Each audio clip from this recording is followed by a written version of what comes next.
Okay so आज के lecture में हम लोग क्या कवर करेंगे। जितना भी अभी तक हम लोगों ने पढ़ा है ट्रिग्नोमेट्रिक आइडेंटिटीज के बारे में, ट्रिग्नोमेट्रिक फंक्शंस के बारे में, हम लोग ने अब तक जितना कवर किया है उसके हम कुछ आज पास्ट पेपर से क्वेश्चंस करेंगे, ठीक है। जैसे कि यहाँ पर मैं क्वेश्चन नंबर जो यहाँ मैंने सबसे पहला क्वेश्चन जो पेश किया, तो इसमें अगर आप देखें यहाँ क्या करना है फर्स्ट में कि you have to prove the identity one plus sine x upon one minus sine x minus one minus sine x upon one plus sine x, और इसको मैं अगर प्रूव कर दूं for tan x upon cos x में, तो ये किस तरह हमारे पास प्रूव होगा। ये क्वेश्चन करने से पहले आप लोग को ट्रिग्नोमेट्रिक आइडेंटिटीज याद होनी चाहिए सारी ना। तो अगर किसी को ट्रिग्नोमेट्रिक आइडेंटिटीज अगर नहीं याद तो वो मेरे सबसे पहले लेक्चर को देख लें ट्रिग्नोमेट्रिक आइडेंटिटी के बारे में।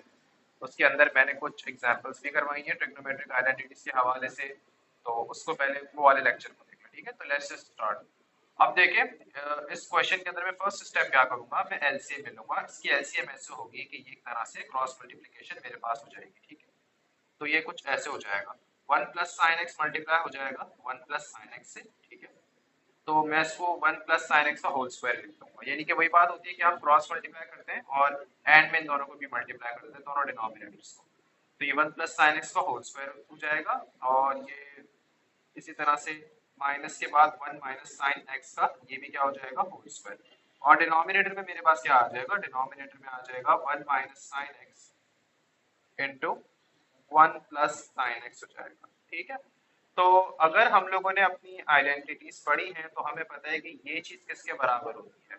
हमारे पास cos स्क्वायर एक्स बराबर होता है one minus sine square x के, या आप इसको ऐसे भी लिख सकते हो one plus sine x into one minus sine x. ये मैंने अपने पहले लेक्चर में बताया था कि कहीं जगह आप cos स्क्वायर एक्स को one minus sine square x भी लिख सकते हो, और कहीं जगह आप इसको one plus sine x into one minus sine x लिख सकते हो, सेम ही चीज है।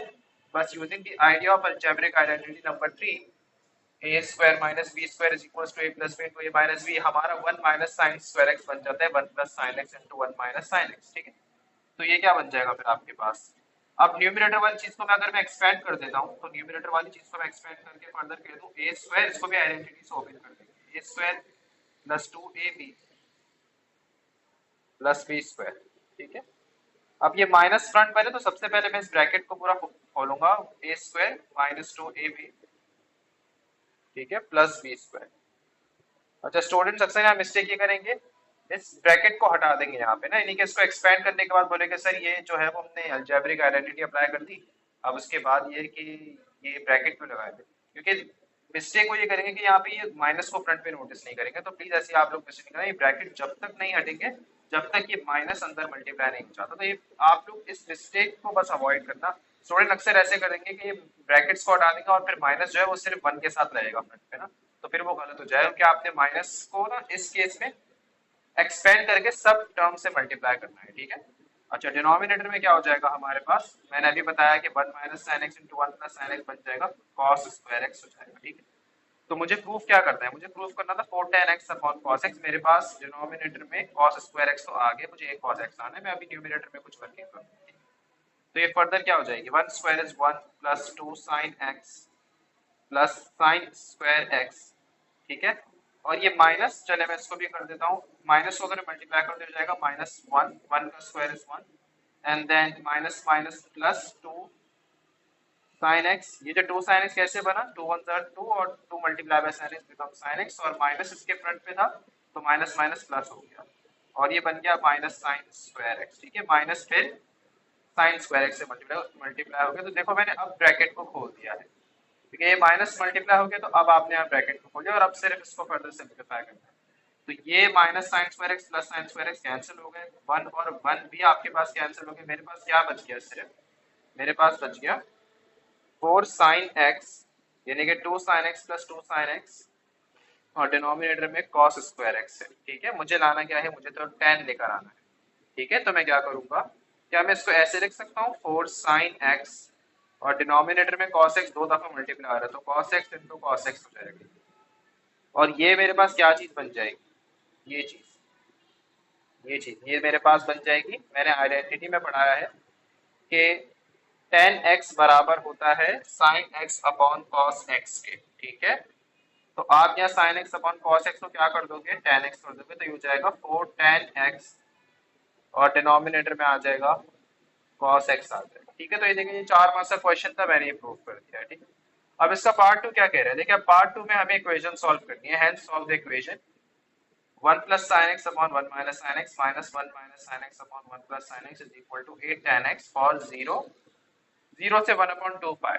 ठीक है, अब देखें इस क्वेश्चन के अंदर सबसे पहला काम तो आप लोग ये करें कि अपने कैलकुलेटर को यहाँ पर आप रेडियन मोड पे करें। क्यों? क्योंकि यहाँ पे जो मुझे रेंज दी हुई है वो इन टर्म्स ऑफ पाई दी हुई है, यानी कि मुझे एंगल जो है वो रेडियन में निकालना है, डिग्री मोड में नहीं निकालना। ठीक है, तो सबसे पहला काम तो आप यहाँ पे ये करोगे कि अपनी जो भी आपके पास कैलकुलेटर है आपके पास, आप उसको रेडियन मोड पे करोगे, डिग्री मोड में एंगल यहाँ नहीं निकालना। तो इस चीज की आप लोग मिस्टेक यहाँ पर नहीं करना। ठीक है, तो यहाँ क्या आपकी वर्किंग हो जाएगी।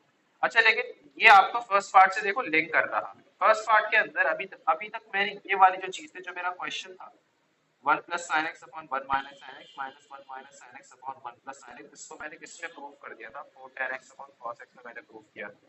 तो मैं पता है इस पार्ट के अंदर क्या करूंगा, मेरे पास एग्जैक्टली देखो यही चीज मेंशन है जो मैंने क्वेश्चन था ना फर्स्ट पार्ट में, जिससे मैंने आइडेंटिटी प्रूव की थी 4 tan x upon cos x, मैंने किससे प्रूव की थी, लेफ्ट साइड से वर्किंग करके प्रूव की थी, और लेफ्ट साइड मेरे पास एग्जैक्ट यहाँ पर भी मौजूद है। तो मैं दोबारा से वर्किंग नहीं करूंगा इसके साथ, मैं डायरेक्ट लिख दूंगा इसके बजाय 4 tan x upon cos x, जो मैंने प्रूफ किया है। तो आपको इसमें दोबारा वर्किंग करने की जरूरत नहीं है। आपने जो चीज फर्स्ट पार्ट में करी है और जिस चीज इस चीज को क्योंकि मैंने प्रूफ किया है 4 tan x upon cos x, तो मैं यहाँ पर भी यही काम कर दूंगा। ठीक है, और ये हो जाएगा 8 tan x हो जाएगा आपके पास। ठीक है, ये हो जाएगा 8 tan x हो गया आपके पास। अब इस क्वेश्चन को आपको बड़े ध्यान से आपको इस क्वेश्चन को करना है। ठीक है, तो ये क्या हो जाएगा आपके पास 4 tan x cos x multiply होकर ये हो जाएगा 8 cos x और tan x। अच्छा, कुछ स्टूडेंट्स एक ये करेंगे tan x और tan x को कैंसिल कर देंगे। आप लोगों को ये मिस्टेक नहीं करनी है, क्योंकि फिर आपके पास आप एक स्टेप मिस कर जाओगे। इंस्टेड आप पता है क्या करो, यहाँ पर 4 tan x, ठीक, ये जो राइट साइड पे जो 8 cos x tan x है ना, इसको लेफ्ट साइड पे ले जाके ये कर दो। ठीक है, अभी मैं बताता हूँ कि इसका क्या मतलब है और इससे कैसे आपको बचना है। ठीक है, तो ये tan x आपके पास कॉमन आ जाएगा, और या आप 4 tan x को कॉमन ले लो तो ये हो जाएगा आपके पास 1 माइनस ये बच जाएगा आपके पास 2 cos x बच जाएगा, ठीक, इक्वल्स टू 0। तो आपके पास एक हो जाएगा 4 tan x is equals to 0, और एक आ जाएगा 1 minus 2 cos x is equals to 0। तो देखिए अगर आप यहाँ पर tan x और tan x को कैंसिल कर देना तो ये वाला ऑप्शन आपके लिए मिस हो जाता है, तो ये फिर आप एक एंगल को मिस कर देंगे। स्टूडेंट्स अक्सर ये मिस्टेक करते हैं। जैसे फॉर एग्जांपल कई जगह तो मेरे पास लिखा हुआ है x square minus 2x is equals to 0। जैसे फॉर एग्जांपल मेरे पास अगर इसमें बोले कि भाई x की वैल्यूज निकाल, तो स्टूडेंट्स यहाँ क्या मिस्टेक करते हैं, वो कहते हैं कि सर ये x square is equals to 2x हो जाएगा, ये x और x कैंसिल होकर x इज इक्वल्स टू 2 आएगा। यहाँ पे आधा स्टेप को पूरा भूल। इसमें पता है क्या आएगा आपका आंसर, आपने x तो एक 2 आ गया, दूसरा आपका x 0 भी आएगा, और वो पता है आपका कैसे, हम इंस्टेंट ये करते हैं ये वाला काम, यहाँ से x कॉमन लेके हम x माइनस 2 करते हैं इक्वल टू 0। पहले हम अब ये देखिए ये दो चीजें होंगी जो इक्वल होगी 0 के। ठीक है, क्योंकि दो आपके फैक्टर्स हैं, इस तरह से आप फैक्टर समझ इसको। तो x इज इक्वल टू एक हो जाएगा 0 और एक x माइनस 2 इक्वल्स टू 0, तो आपके पास एक x इज इक्वल्स टू 2 और एक x इज इक्वल टू 0। देखो ये दो आंसर आपके पास। तो देखो ये आइडिया इंपॉर्टेंट है। यही सोचते हुए मैंने बोला कि अगर मैं tan x को डायरेक्ट कैंसिल कर दूं तो मेरे पास 4 tan x is equal to 0 में से जाएगा, और मैं यहाँ सिर्फ 1 माइनस 2 cos x ही आएगा मेरे पास। हालांकि इधर से भी आपका बिल्कुल एंगल निकलेगा। तो बहरहाल आई की वर्किंग हम देखते हैं। तो ये हो जाएगा tan x is equal to 0, और ये हो जाएगा 1। अब ये minus 2 cos x right side पे जाके क्या हो जाएगा, प्लस 2 cos x हो जाएगा। तो ये इस तरह से आपके पास आ गया। ठीक है, अब सबसे पहले इसका करते हैं, कैलकुलेटर रेडियन में करो, तो ये आपका हो जाएगा x is equals to tan inverse 0 हो जाएगा। इसके लिए अगर मैं ASTC बनाऊं, आप लोगों को ASTC के भी मैंने कॉन्सेप्ट लास्ट लेक्चर में दे दिए थे, तो अगर ASTC क्लियर नहीं है तो वो लास्ट लेक्चर आप AST एंड C। तो मेरा tan इनवर्स 0 तो 0 डिग्री आएगा। ठीक है, तो मैं इसको यानी कि अगर मैं इसको एक इधर मार्क हो जाएगा आपका एक क्वाड्रेंट पर, क्योंकि 0 डिग्री है ना, और एक इधर हो जाएगा आपका, ठीक, 0 डिग्री है। ठीक है, आप इससे कंफ्यूज नहीं हो ना, 0 डिग्री तो हॉरिजॉन्टल मतलब कोई एंगल मेजर ही नहीं हो रहा आपके पास। तो ये अगर अगर फॉर एग्जांपल 0 के बजाय कोई और एंगल होता मेरे पास, तो ये आपका फॉर एग्जांपल अगर 30 होता तो ये ए पे आता और टी पर आता, लेकिन अभी फिलहाल ये tan इनवर्स 0 आपका बेसिक एंगल ही 0 आ रहा है। लेकिन देखो यहाँ पे सबसे पहला जो हमारा आंसर होगा ना, अगर मैं एंगल मेजर करूँ रियल एक्सिस में, तो वो जीरो ही होगा, क्योंकि एंगल की मेजरमेंट इस एक्सिस से स्टार्ट होती है हमेशा, रियल एक्सिस हम इसको कहते हैं। इधर से मैं, और 0 to 1/2 सारे एंगल पॉजिटिव होंगे तो मैं एंटी क्लॉकवाइज जाऊंगा, लेकिन मेरा जो पहला एंगल आएगा ना वो तो 0 डिग्री है, लेकिन ये 0 डिग्री होगा हमारे पास, हम इसको रिजेक्ट नहीं करेंगे, क्योंकि अगर हम अपनी रेंज को देखें तो यहाँ पे 0 डिग्री इंक्लूडेड है, तो जीरो हमारा यहाँ पहला आंसर होगा। तो स्टूडेंट्स ऐसे नहीं मिस्टेक करते, कहते हैं जीरो तो एंगल नहीं होगा, नहीं, आपको अपनी रेंज को देखना है। जीरो इंक्लूडेड था यहाँ पे, एंगल एक्स जो था वो ग्रेटर देन और इक्वल्स टू जीरो था यहाँ पे, तो आपको यहाँ जीरो इंक्लूड करना है, तो हमारा पहला आंसर ये 0 डिग्री हो गया, ठीक है। अगर ये सिर्फ ग्रेटर देन जीरो होता ना तो फिर हम इस जीरो को इंक्लूड नहीं करते, लेकिन अभी यहाँ पे देखो ग्रेटर देन और इक्वल्स टू जीरो है, तो इसका मतलब कि जीरो इंक्लूड होगा। अब इसका हम एएसटीसी कर लेते हैं, तो ये 1/2 इक्वल्स टू कॉस एक्स हो जाएगा। आप यहाँ पे अगेन कॉस इनवर्स 1/2 करके, भले दूसरा एएसटीसी आप लोग बना लो यहाँ पे।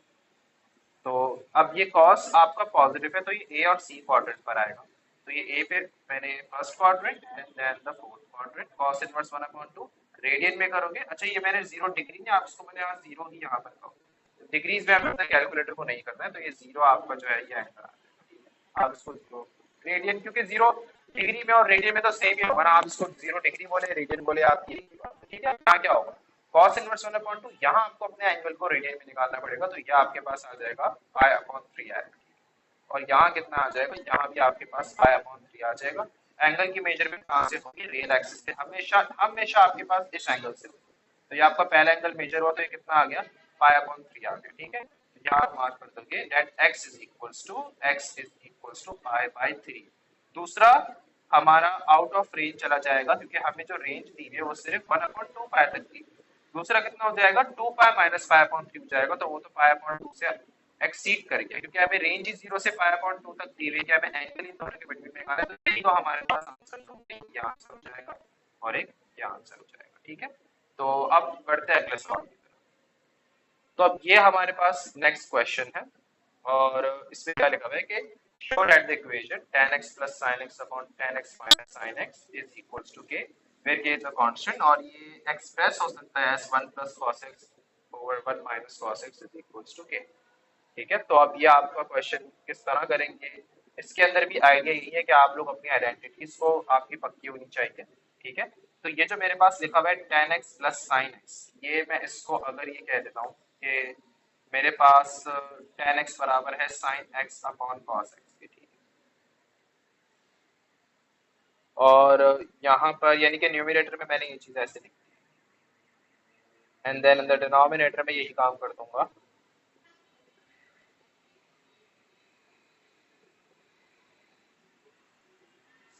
sin x upon cos x, ठीक है। और ये आपके पास फिर हो जाएगा माइनस साइन एक्स, ठीक है, एंड देन इक्वल्स टू ये हो जाएगा के, ठीक है। तो अब आप न्यूमरेटर में और डिनोमिनेटर में दोनों में आप एलसीएम ले लें, so this will be sign x plus cos x sine x, ठीक है। और डिनोमिनेटर में आपका क्या हो जाएगा, ये कॉस एक्स हो जाएगा, ठीक है। ये आपको एग्जैक्ट न्यूमरेटर है, मैंने न्यूमरेटर में ही इसको एक फ्रैक्शन बना दिया, ठीक है। और then in the actual denominator आपके पास ये क्या हो जाएगा, साइन एक्स माइनस, यानी कि यहाँ पे भी मैं एलसीएम ले लूंगा, तो ये हो जाएगा साइन एक्स कॉस एक्स, और फिर से ये आपके पास डिनोमिनेटर में सिर्फ आ जाएगा क्या, कॉस एक्स आ जाएगा, ठीक है। इस इक्वल्स टू मेरे पास बराबर हो गया के। अब देखो यहाँ से बड़ा आसान हो गया, क्योंकि मेरे पास देखो ये डिनोमिनेटर है ना, ये एक्चुअल में आपका डिनोमिनेटर है, ये वाली, यानी कि मैंने ये देखिए इस वाले फ्रैक्शन को, ये वाली जो चीज है इसको मैंने थोड़ा सा बिगर बनाया, ताकि आपको यहाँ पता चल जाए कि एग्जैक्ट हमारा न्यूमरेटर क्या है और डिनोमिनेटर क्या है। न्यूमरेटर क्या है, न्यूमरेटर एक फ्रैक्शन के तौर पर है sin x plus cos sin x upon cos x, और डिनोमिनेटर में क्या लिखा है sin x minus sin x cos x upon cos x, ठीक है। तो ये डिनोमिनेटर का ये, यानी कि डिनोमिनेटर अगर एक फ्रैक्शन पे है तो उसका डिनोमिनेटर, और अगर न्यूमरेटर भी एक फ्रैक्शन में है तो न्यूमरेटर का डिनोमिनेटर, ये दोनों कैंसिल हो जाएंगे, तो हमारे पास बचेगा क्या, हमारे पास बचेगा sin x, ठीक है, plus cos x sin x, numerator में सिर्फ ये बचा, ठीक। और डिनोमिनेटर में भी क्या बचा, sin x minus sin x cos x, और राइट साइड पे मेरे पास ये बच गया, ठीक।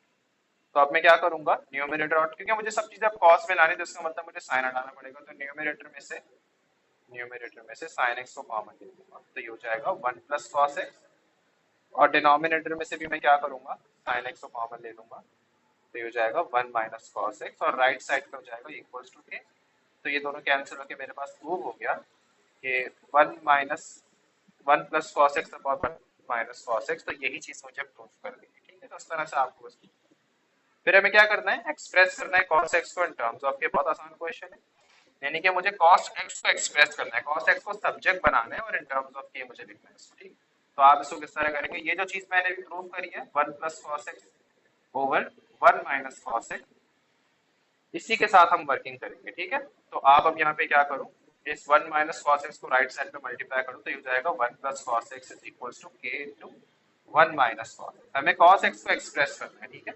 तो देखिए इसका आसान भी ये है कि आप सबसे पहले इसको एक्सपेंड पहले कर दो साथ, और अब cos x को एक साथ कर दो। cos x को एक लेफ्ट साइड पे करते हैं, बाकी कॉन्स्टेंट्स को हम राइट साइड पे कर देंगे। तो ये हो जाएगा k cos x, okay, plus cos x, यानी कि माइनस k cos x जब लेफ्ट साइड पे गया तो प्लस k cos x हो गया is equals to k minus 1।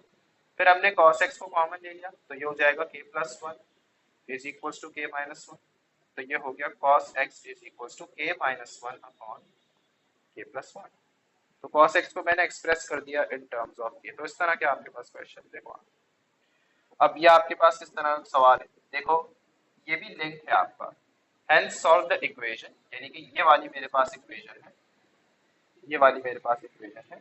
और अगर मैं सवाल के अंदर अगर नोटिस करूं तो मुझे जो रेंज दी हुई है वो माइनस पाई से ग्रेटर और पाई से लेस, तो उसका मतलब इस अकॉर्डिंग टू दिस रेंज मैं क्लॉकवाइज भी जा सकता हूँ। तो आप इसको जीरो से हमेशा देखो कि जीरो से पाई तक मैं जा सकता हूँ एंटी क्लॉकवाइज, और जीरो से पाई तक मैं, ये यहाँ मैं लिख देता हूँ कि मैं एंटी क्लॉकवाइज जाऊंगा, और मैं जीरो से माइनस पाई का मतलब कि मैं, जीरो से माइनस पाई का मतलब कि मैं क्लॉकवाइज भी जा सकता हूँ हमारे एएसटीसी के रियल एक्सिस, ठीक है।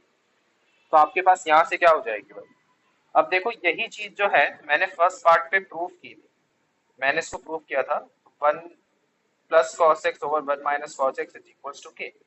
और अगर मैं देखूं मेरे पास फर्स्ट पार्ट पे यही चीज देखो इक्वल्स टू के है, तो यहाँ के की वैल्यू यहाँ से मुझे पता चल रहा है कि ये 4 के बराबर है। तो मैं इसके अंदर डायरेक्ट क्या वर्किंग करूंगा, मैं इसके अंदर डायरेक्ट ये वर्किंग कर दूंगा, यानी कि जो मैंने अपने सेकंड पार्ट पे जो करा है ना मैंने, ये सब आपका सेकंड पार्ट से ही चलता हुआ है। देखो फर्स्ट पार्ट पे मैंने tan x plus sin x upon tan x minus cos tan x minus sin x को मैंने इस तरह एक्सप्रेस कर दिया, ठीक है, जो मुझे एक्सप्रेस करने को बोला। फिर इसी से वर्किंग करके मैंने सेकंड पार्ट में क्या कहते हैं k को यहाँ पर इन टर्म्स ऑफ के हमने cos x को यहाँ पे लिख दिया, ठीक है। तो यही चीज आपके पास चलती हुई आ रही है, ये आपकी शुरू से यही इक्वेशन, यानी कि सबसे पहले ये वाली थी मेरी इक्वेशन, मैंने इसको फिर ये एक्सप्रेस कर दिया, मैंने इसको ये एक्सप्रेस कर दिया, ठीक है। उसके बाद इसी से वर्किंग करके मैंने ये एक्सप्रेस कर दिया, ठीक है। तो आपको इसमें एक काम ये करना है, आपको डायरेक्ट दोबारा वर्किंग नहीं करना, आपको यही चीज लिख देनी दोबारा, क्योंकि ये सेम चीज बनती हुई आ रही है। तो ये हो जाएगा cos x is equals to k minus 1 upon k plus 1, ठीक है। और अगर मैं यहाँ पे देखूं, अगर इसको अगर मैं फर्स्ट पार्ट से अगर कंपेयर करूं तो ये इक्वल्स टू k था, तो यहाँ पे क्या लिखा हुआ आगे इक्वल्स टू 4, इसका मतलब मेरी k की वैल्यू 4 के बराबर है। तो इस तरह का देखो आपको शॉर्टकट अप्लाई करना है, तो हो जाएगा 4 माइनस 1 अपॉन 4 प्लस 1 हो जाएगा आपके पास, और ये आपके पास cos x is equals to ये हो गया 3 अपॉन 5। तो यहाँ से आप लोग अब आराम से सिर्फ एएसटीसी अप्लाई करें। अब एएसटीसी यहाँ पे अप्लाई करना थोड़ा सा ट्रिकी है, क्योंकि देखिए ये क्वेश्चन आपका सिर्फ 2 मार्क्स का है, तो उसके अंदर ये नहीं कि आपने इस इक्वेशन को दोबारा आपने सॉल्व करना शुरू कर दिया, उसको दोबारा कॉस में कर रहे हो tan में कर रहे हो, नहीं, ये सब आपका क्वेश्चन नंबर इसके पार्ट ए से लिंक है, ठीक है। तो ये पूरा चलता हुआ है question, hence solve the equation, यानी कि ये सब आपका प्रोसेस पिछले पार्ट से लिंक होता हुआ है। तो आपने यहाँ सबसे पहले क्या करना है, x is equal to cos inverse 3 upon 5 करना है, और इसको अगर पॉजिटिव कॉस है तो अगेन आप सेम काम ही करोगे, एएसटीसी में इसको a पर मार्क कर दोगे और c पे मार्क कर दोगे। तो इसका हम लोग निकाल लेते हैं कि कॉस इनवर्स 3 अपॉन 5 होता क्या है, ठीक है। तो हम इसको देख लेते हैं,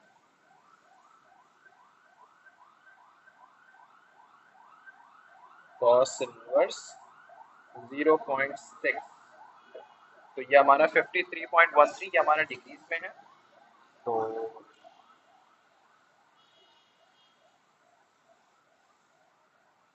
तो ये 0.927 आ जाएगा, एक इधर आ जाएगा मेरे पास और एक इधर आ जाएगा मेरे पास, ठीक है। इधर आपने मार्क कर देना है 0.927, ये आपको रेडियन में मार्क करना है क्योंकि रेंज मुझे रेडियंस में दी हुई है, तो उसका मतलब क्या हो जाएगा, ये मैं जो भी अपने एंगल निकालूंगा वो इन टर्म्स ऑफ रेडियन निकालूंगा।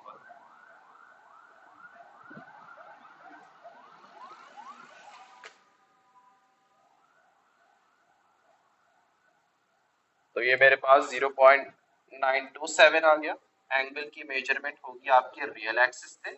अच्छा, पहले मैं जाऊंगा कहाँ तक, पहले मैं एंटी क्लॉकवाइज जाऊंगा, तो पहले एंटी क्लॉकवाइज मेजर होकर मेरा एंगल आ गया, एक्स आ गया 0.927। फिर मैं जाऊंगा क्लॉकवाइज, तो ये हो जाएगा एक्स इज इक्वल्स टू -0.927। तो ये दोनों मेरे पास आंसर होंगे इन टर्म्स ऑफ रेडियन निकालना, तो इसके आपको आराम से एग्जामिनर 2 मार्क्स दे देगा, ठीक है। तो उस तरह से आपको करना है, यानी कि यहाँ आपको थोड़ा स्मार्ट वर्क यूज करना था, यानी कि दोबारा से 2 मार्क के लिए इस चीज को फिर से वर्किंग करने की जरूरत नहीं है। फर्स्ट पार्ट से लिंक करते हुए हैं सब चीजों को, ठीक है, एंड देन फिर दैट्स इट, इस तरह आप आराम से क्वेश्चन को कर लेंगे, ठीक है।